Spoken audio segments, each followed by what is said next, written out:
আর ফজরের নামাজ প্রায় কাজা হয়, জোহরের সাথে মিলিয়ে জোহরের আগে সেই 2 রাকাত ফজরের কাজা পড়ে নেই, আমার নামাজ কি কবুল হবে? এই পাবলিক অনেকেই আছে। ফজরের নামাজ জামাতের সাথে মসজিদে গিয়ে আদায় করার মতো মুসল্লি মুসলমানের সংখ্যা সমাজে অনেক না বেশি?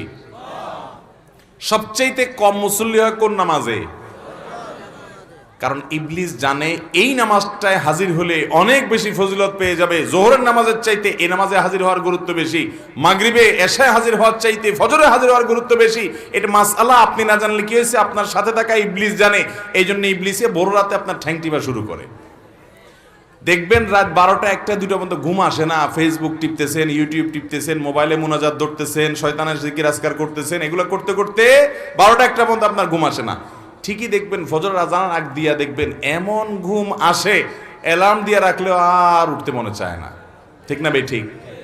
শয়তান তখন কি বলে? নবী করিম সাল্লাল্লাহু আলাইহি সাল্লাম হাদিসে বলেছেন, শয়তান বলে ফজরের আজান হয়ে গেছে, অ্যালার্ম বাজছে, দেখতেছেন ঠান্ডা মাথায়, শয়তান বলে আরে রাত এখন অনেক বাকি।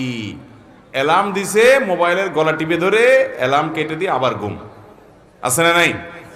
ফজর পড়তে পারে না। ভাইরা আমার, ফজরের গুরুত্ব অনেক বেশি।